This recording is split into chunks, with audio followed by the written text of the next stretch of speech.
आज का ये जो एज ग्रुप है आप लोगों का, मतलब 18 साल के आसपास, इस एज ग्रुप में सबसे बड़ी जो प्रॉब्लम आती है और जो एक सबसे कॉमन क्वेश्चन है, दैट इज टाइम मैनेजमेंट, कि अपने टाइम को कैसे मैनेज करें।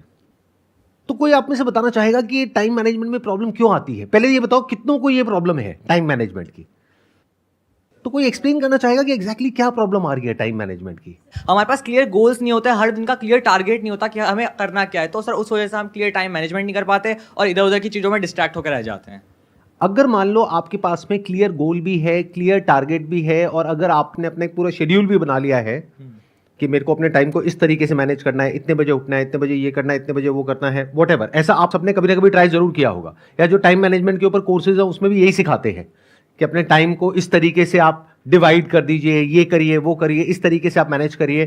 क्या वो एक्चुअल में काम करता है? Sir it works to some extent. मतलब सर वो एक दिन काम करेगा, 2 दिन काम करेगा, उसके बाद हम वापस अपनी डेली लाइफ में आ जाते हैं, क्योंकि सर हम थोड़े से लेजी हैं। थोड़े से लेजी है, सर बहुत लेजी है, बहुत लेजी है, जिस वजह से वो नहीं हो पाता। और आप कह रहे हो थोड़ा सा काम करता है, इन अदर वर्ड्स वो काम नहीं करता है, क्योंकि अगर 1-2 दिन काम करता है तो उससे कुछ होने वाला नहीं है। अगर आपने अपने 1-2 दिन टाइम को मैनेज कर भी लिया तो उससे कोई लाइफ आपकी चेंज नहीं हो जाएगी। आपको सोल्यूशन ये चाहिए कि किस तरीके से परमानेंटली अपने टाइम को आप मैनेज कर पाए, राइट? Yes sir. हम सबके माइंड में क्या बैठा हुआ है, या फिर क्या हमको सिखाया गया है स्कूल में, कॉलेज में, घर पे, या फिर और भी जो लोग टाइम मैनेजमेंट के ऊपर क्लासेस कंडक्ट कर रहे हैं या सिखा रहे हैं, कोर्सेज दे रहे हैं, या जो बुक्स हैं उसमें भी क्या कहा गया है कि आप अपने शेड्यूल को मैनेज करिए। ये बिल्कुल ऐसा हो गया कि एक बीमारी है, उसके सिम्टम्स को मैनेज करिए, जबकि कोई भी बीमारी है कैसे ठीक होती है? उसके सिम्टम्स को मैनेज करके या बीमारी के कॉज को मैनेज करके। तो आज हम कॉज की बात करेंगे, आज जड़ से उसको सॉल्व करने की बात करेंगे।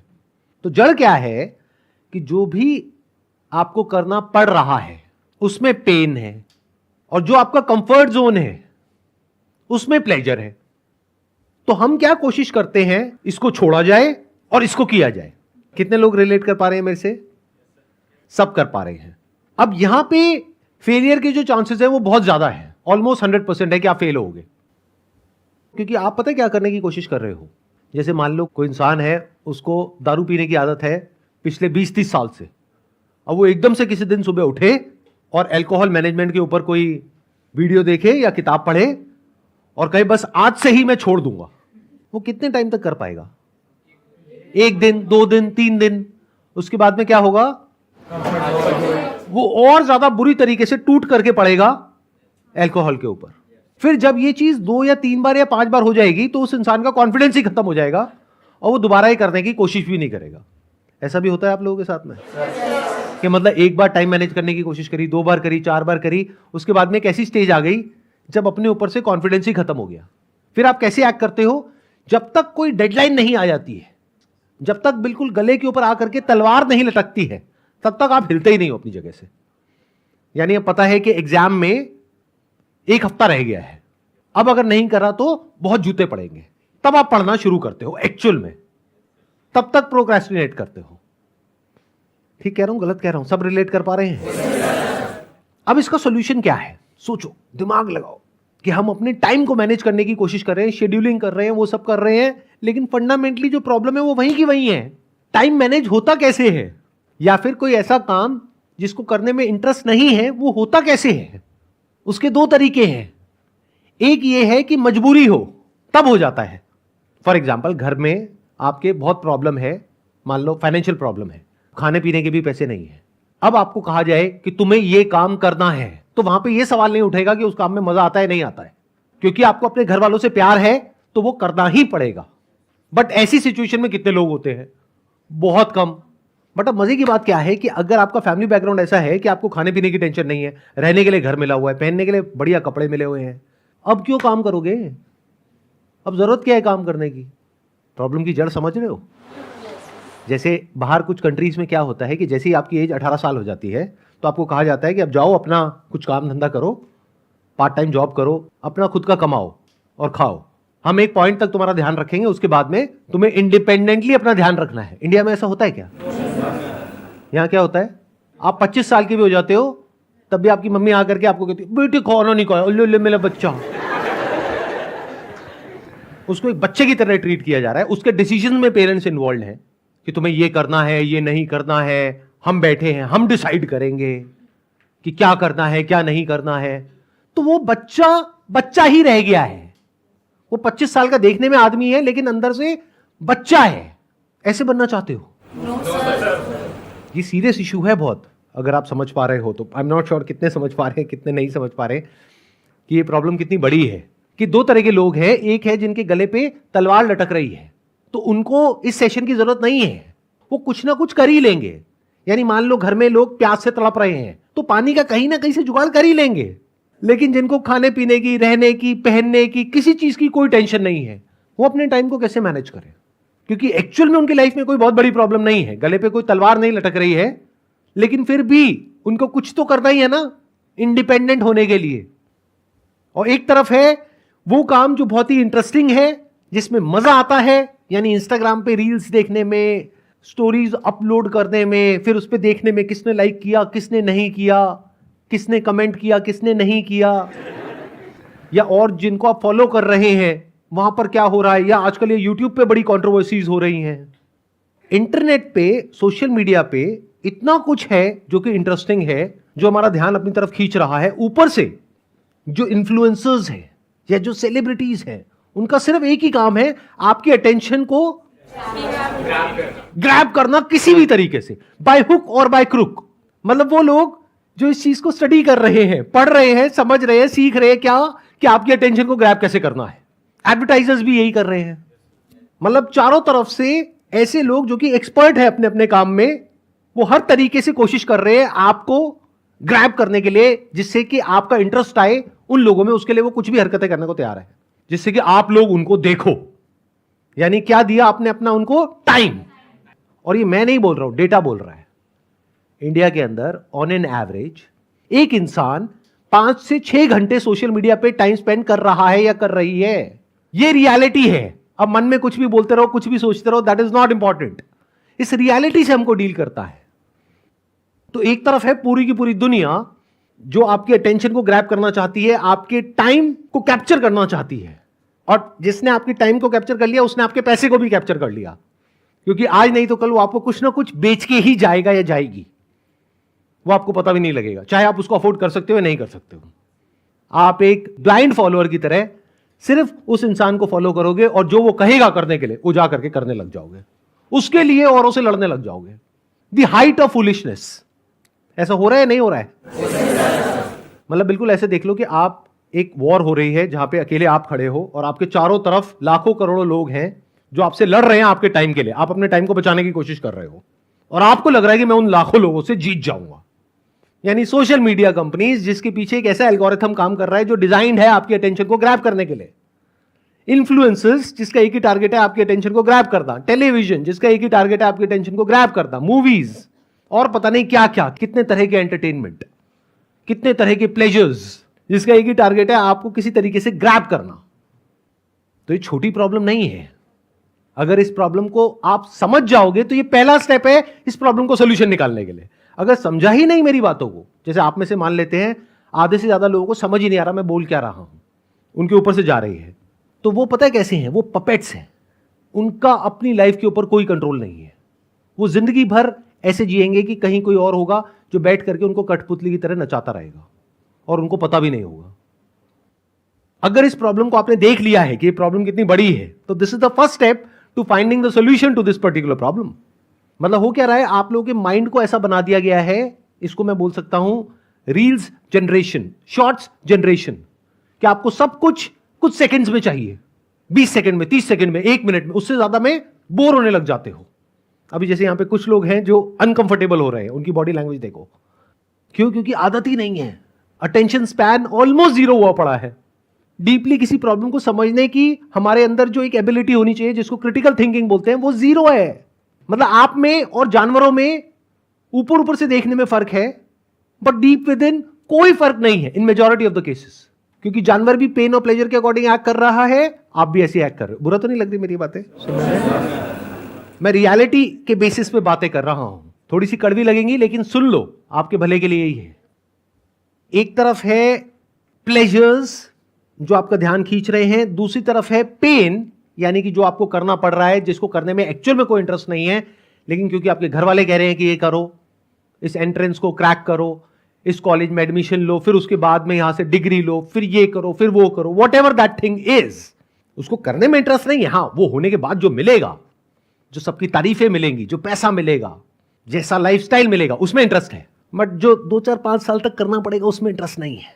और आप क्या करने की कोशिश कर रहे हो?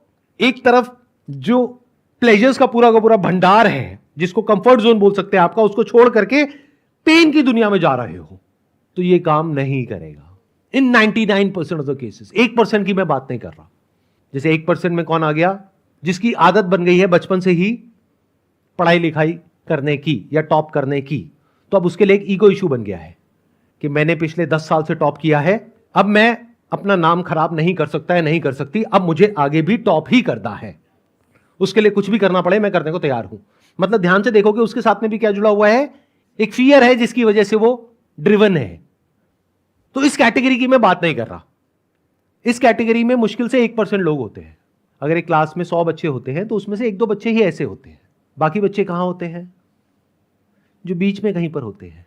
तो अब उन लोगों के लिए क्या सॉल्यूशन है? अपने बेसिक नेचर के हिसाब से एक्ट करो। मतलब क्या? जिसमें मजा आता है वो तो करने में कोई दिक्कत नहीं है ना। मजा किससे कनेक्ट होता है? इंटरेस्ट से। तो अभी आपका जो इंटरेस्ट है वो कुछ ऐसी चीजों में है जो कि प्रोडक्टिव नहीं है, जो आपको हेल्प नहीं कर रही है, आपकी ब्रेन को और शार्प नहीं कर रही है, आपको डल बना रही है। क्या हो अगर कुछ ऐसी चीजों में आपका इंटरेस्ट डेवलप हो जाए जिसका डायरेक्टली आपकी पढ़ाई से कोई कनेक्शन नहीं है, यानी वो पेनफुल दुनिया से कोई कनेक्शन नहीं है, लेकिन उस पेन को सहने में वो आपको हेल्प करेगा। यानी आपको ऐसा बना देगा कि आप बड़े से बड़े लाइफ के पेन को सह सको या बड़ी से बड़ी प्रॉब्लम को सॉल्व कर सको। ये वाला जो स्टेप है इसके बारे में बहुत कम लोग बात करते हैं। और अगर मेरे सेशंस को ध्यान से सुनोगे, ध्यान से समझोगे, मेरा सारा फोकस इसी पे होता है। देखो दुनिया में क्या बात करते हैं, आपके नंबर कम आ रहे हैं तो घर वाले, पेरेंट्स, ये वो, दुनिया क्या कहेगी? पढ़ते क्यों नहीं हो? पढ़ लो। मतलब दुनिया में क्या प्रॉब्लम है कि लोग आकर के आपको सीधा बता रहे हैं कि तू ये कर, तो ये करने से ये हो जाएगा। यानी कि नंबर नहीं आ रहे, पढ़ाई करो तो नंबर आ जाएंगे। एज इफ कि आपको पता ही नहीं है। ये तो आपको पता है पहले से, बट कुछ ऐसा है जिसके बारे में कहीं कोई बात ही नहीं कर रहा है। वो क्या है कि क्या आप अपने आप को इतना कैपेबल बना सकते हो कि आप इंडिपेंडेंटली सोच पाओ, अपनी क्रिटिकल थिंकिंग को डेवलप कर पाओ, अपनी लाइफ के जो सही और गलत के जो फैसले हैं वो खुद ले पाओ। अगर आप अभी ये जो प्लेजर वाली कैटेगरी है वहीं पर रहो, अपने कंफर्ट जोन में ही रहो, बस अपने जो इंटरेस्ट हैं उसको डिस्कवर करो कि और मुझे किन किन चीजों में इंटरेस्ट है, जिसमें मुझे मजा आता है, चाहे उसका उससे कोई कनेक्शन ना हो जो आप अपने करियर के लिए कर रहे हो। Sir, how to find interest? Exactly that's what I was about to say. देखना, ध्यान से सुनना, ध्यान से समझना। यहां तक प्रॉब्लम समझ आ गई? प्रॉब्लम क्या है कि अगर आप सीधा छलांग मारोगे प्लेजर से पेन की तरफ तो फेल हो जाओगे। क्या हो अगर आप प्लेजर में ही रहो, बस जिन चीजों में आपको इंटरेस्ट आ रहा है उसको बदल दो और कुछ ऐसे काम करो जिसमें आपको इंटरेस्ट आए, बल्कि जो आप कर रहे हो अभी उससे और ज्यादा इंटरेस्ट आए, और उससे कुछ ऐसा हो जाए जो लाइफ में सबसे इंपॉर्टेंट है। पढ़ाई लिखाई सबसे इंपॉर्टेंट नहीं है जैसा आपके दिमाग में भरा जा रहा है, या किसी एग्जामिनेशन को क्रैक करना सबसे इंपॉर्टेंट नहीं है, जॉब मिलना सबसे इंपॉर्टेंट नहीं है। सबसे इंपॉर्टेंट है कि आप एक ऐसे इंसान बन सको कि लाइफ में किसी भी प्रॉब्लम को सॉल्व कर सको। एंड गोल आपको क्लियर हो गया कि एक ऐसा इंसान बनना है जिसकी थिंकिंग एबिलिटीज बहुत कमाल की हो। तो क्या हो अगर इस तरह का आप कंटेंट कंज्यूम करने लग जाओ जिससे आपकी थिंकिंग एबिलिटीज इंप्रूव हो? वो कैसे होंगी? ऐसे लोगों की कंपनी में आकर के, और कोई तरीका ही नहीं है। ऐसे लोगों की कंपनी में कैसे आओगे? या तो ऐसे लोगों की बुक्स पढ़ो, या ऐसे लोगों का कंटेंट कंज्यूम करो, ऐसे लोगों की वीडियोस देखो, और फिर उस तरीके से पेपर पेन ले करके चीजों को समझने की कोशिश करो। ऑल्दो इसका आपके करियर से, आपकी पढ़ाई से डायरेक्ट कोई कनेक्शन नहीं है, बट इसका आपकी पर्सनैलिटी से बहुत बड़ा कनेक्शन है। जैसे फॉर एग्जाम्पल पॉलिटिक्स एक ऐसा टॉपिक है जिसका वैसे तो आपकी लाइफ से डायरेक्ट कनेक्शन है, बट आप लोगों को ये गलतफहमी है कि अगर मैं मान लो कॉमर्स बैकग्राउंड से हूं तो मेरी लाइफ का जो डायरेक्ट कनेक्शन है वो है कॉमर्स में। अगर मैं सीए कर रहा हूं तो सीए में मेरा होता है नहीं होता है, उसके बाद में मेरा क्लियर होता है नहीं होता है, उसके बाद में कहीं जॉब लगती है नहीं लगती है, इस सबसे मेरी लाइफ का डायरेक्ट कनेक्शन है। लेकिन पॉलिटिक्स का मेरी लाइफ से कोई डायरेक्ट कनेक्शन नहीं है। क्या ये सच है? कितने एग्री करते हैं कि पॉलिटिक्स का आपकी लाइफ से कनेक्शन है डायरेक्ट? कितने लोग ऐसे हैं आप में से जो ये कह सकते हैं कि politically we are aware of whatever is going on in our country और across the globe? Not even a single person. क्या ये इंटरेस्टिंग है या नहीं है? पॉलिटिक्स का दूसरा मतलब क्या होता है? लड़ाई, दो ग्रुप्स के बीच में, दो पार्टीज के बीच में। और लड़ाई में तो आपका वैसे ही बहुत इंटरेस्ट है। यूट्यूब पे उल्टी सीधी जो लड़ाइयां हो रही है उसको कंज्यूम कर रहे हो, जिसका एक्चुअल में कोई बेनिफिट नहीं हो रहा है, क्योंकि वो लड़ाई एक्चुअल नहीं है, सिर्फ दिखाने के लिए है, मतलब कि नकली लड़ाई है। तो असली लड़ाई देखो ना, देखो पॉलिटिक्स में पूरी दुनिया में क्या क्या हो रहा है। अगर पॉलिटिक्स में आपका इंटरेस्ट है तो, अगर नहीं है तो साइकोलॉजी को स्टडी करो, क्या पता उसमें इंटरेस्ट आ जाए। अब आप कहोगे मैं कॉमर्स स्टूडेंट हूं सर, क्या बोल रहे हो, साइकोलॉजी को क्यों स्टडी करूं? इसी को तो कहते हैं पर्सनालिटी, यानी अपने इंटरेस्ट के हिसाब से आगे बढ़ो लाइफ में। आपका इंटरेस्ट आपको गाइड करेगा कि अगला स्टेप आपकी लाइफ में क्या होगा। एक नशे को जिसकी आपको लत पड़ गई है एकदम से नहीं छोड़ सकते, और सोशल मीडिया से बड़ा कोई नशा नहीं है। इसको छोड़ने का जो रास्ता है वो भी सोशल मीडिया ही है। यानी अभी जो नशा आप कर रहे हो वो आपको और आपकी ब्रेन को और डल कर रहा है, आपको बेवकूफ बना रहा है। एक दूसरे तरह का नशा है जो आपको समझदार बनाता है। पहले तो इस पे एक बहुत बड़ा क्वेश्चन मार्क है कि समझदार कौन होता है और बेवकूफ कौन होता है। सबसे आसान तरीका बताऊं समझदार बनने का, कि जो भी आप मानते हो, फॉर एग्जाम्पल पॉलिटिक्स में आप अगर डायरेक्टली नहीं भी स्टडी करते हो क्या हो रहा है क्या नहीं हो रहा है, आपके घर में तो बातें होती होंगी, तो आपको पता तो है मोटा मोटा कि क्या हो रहा है। तो आपके घर वालों का एक स्टैंड पॉइंट होगा, एक व्यू होगा कि हम इस पार्टी को सपोर्ट करते हैं, हम इस इंसान को सपोर्ट करते हैं और इसको नहीं करते हैं। वैसा ही व्यू आपका बन चुका होगा, आपको पता भी नहीं होगा, क्योंकि वैसी एनवायरनमेंट में आप पले बड़े हो। तो वो जो आपका व्यू है उसका अपोजिट व्यू जहां पर भी है, जिसका भी है, उस कंटेंट को कंज्यूम करो। इससे आपकी क्रिटिकल थिंकिंग एबिलिटीज डेवलप होंगी। जिस तरह की इंफॉर्मेशन आपको फीड करी जा रही है, अगर उसको सुन करके आप बोल रहे हो तो एक तोते में और आप में क्या फर्क है? क्या इसको क्रिटिकल थिंकिंग बोलेंगे, या फिर एक ऐसा इंसान जो कि एक सिचुएशन की दोनों साइड्स को देख सके, जिसको एटलीस्ट इतना पता हो जो मैं बोल रहा हूं कि हर सिचुएशन की दो साइड होती है। ये भी नहीं पता बहुत लोगों को। लाइफ को कैसे देखते हैं, ब्लैक और व्हाइट, ये अच्छा है ये बुरा है, ये सही है ये गलत है, ऐसा कुछ नहीं होता है। अगर ये बात आपको समझ आ रही है इतनी सी भी, this is the beginning of the development of critical thinking. इस दुनिया में बहुत तरह की इंफॉर्मेशन है, अभी जो आप कंज्यूम कर रहे हो वो आपको नीचे गिरा रहा है। अगर कुछ ऐसा आप कंज्यूम करो जो इंटरेस्टिंग भी हो लेकिन आपको ऊपर उठाए, आपको मतलब आपकी थिंकिंग को, तो एक बार आपकी थिंकिंग ऊपर उठ गई तो क्या आप अपने बेस पर यह डिसीजन ले सकते हो कि मुझे क्या करना है और क्या नहीं करना है। इज इट इंपॉर्टेंट कि जो भी हमारा इंटरेस्ट है वो हम जो मेन कैरियर वाली फील्ड है वो अलग फील्ड है और हमारा इंटरेस्ट अलग फील्ड में है, तो सर इसमें सर कॉन्ट्रडिक्शन हो जाता है कि हमारे यहाँ पे कैरियर हमारा अलग तरफ पे जा रहा है बट हमारा इंटरेस्ट एक दूसरी साइड में। तो यहाँ पे समझ में नहीं आता कि सर इंटरेस्ट पे जाएं या फिर कैरियर पे जाओ, टाइम किसको ज्यादा दे, इंटरेस्ट को ज्यादा टाइम दे या फिर कैरियर वाली चीज में ज्यादा टाइम दे। पहले इंटरेस्ट पे जाओ, क्योंकि सीधा करियर पे जाओगे और अगर वो करियर में आपका इंटरेस्ट नहीं है तो गारंटेड फेल होगे उस करियर में। आपका जिस चीज में इंटरेस्ट है उसी से रिलेटेड करियर होना चाहिए। बट ये आइडल सिनेरियो है, हमारे यहां पर ऐसा बहुत केसेस में नहीं होता है, क्योंकि आपके इंटरेस्ट को तो कोई समझता ही नहीं है। बस आपको बताया जाता है कि आपको ये करना है, फिर आप भी उस रास्ते पे चलने लग जाते हो। बाद में समझ आता है कि ये मेरे लिए नहीं है, लेकिन तब तक बहुत देर हो जाती है, क्योंकि अब तो कॉलेज में फीस चली गई, अब तो वो करना ही पड़ेगा। ऐसे ही होता है। तो मैं क्या कह रहा हूं, इस स्टेप पे जाने से पहले एक स्टेप है जिसको आप मिस कर रहे हो, that is discovery of your interest. तो अब आपके पास में दो रास्ते हैं। एक ये है कि आप एजुकेशन सिस्टम को ब्लेम करो इसके लिए, क्योंकि हमारा एजुकेशन सिस्टम ऐसा नहीं है जहां पे कि आपके इंटरेस्ट को एक्सप्लोर किया जाए, डिस्कवर किया जाए, उसके हिसाब से आपको करियर चूज करने के लिए एनकरेज किया जाए। ऐसा नहीं है ना। इट्स ऑल अबाउट क्रैमिंग, कि रट लो और फिर रट करके जा करके लिख दो, और रटने से क्या होता है, दिमाग और डल हो जाता है, डेवलप नहीं होती आपकी थिंकिंग एबिलिटीज। बल्कि जहां बुक में जो लिखा हुआ है उससे अलग आप कुछ भी लिखते हो या कुछ भी बोलते हो या कुछ भी पूछते हो तो आपको चुप करा दिया जाता है कि जो किताब में लिखा है वही सच है। अच्छा, किताब किसने लिखी है? किसी इंसान ने तो लिखी है, तो उससे गलती नहीं हो सकती क्या? लेकिन इसकी तो गुंजाइश ही नहीं है हमारे एजुकेशन सिस्टम में। तो अब एक ऑप्शन यह है कि आप बैठ करके एजुकेशन सिस्टम को ब्लेम करो, बट उससे आपको कुछ मिलने वाला नहीं है। दूसरा ऑप्शन क्या है जिसकी मैं बात कर रहा हूं, जो एजुकेशन सिस्टम नहीं कर रहा, आपके घर वाले नहीं कर रहे, टीचर्स नहीं कर रहे, दुनिया नहीं कर रही, आप खुद करो। मतलब क्या? अपने इंटरेस्ट को डिस्कवर करो, एक्सप्लोर करो। यहां पे जो लिखा हुआ है डिस्कवर योरसेल्फ, खुद को डिस्कवर करो, फिर उसके हिसाब से करियर चूज करो। अगर इस रास्ते से चलोगे तो शॉर्ट टर्म में हो सकता है थोड़ी दिक्कत भी आ जाए, लेकिन लॉन्ग टर्म में लाइफ उससे बहुत बेटर हो जाएगी जिस रास्ते पे अभी आप चल रहे हो।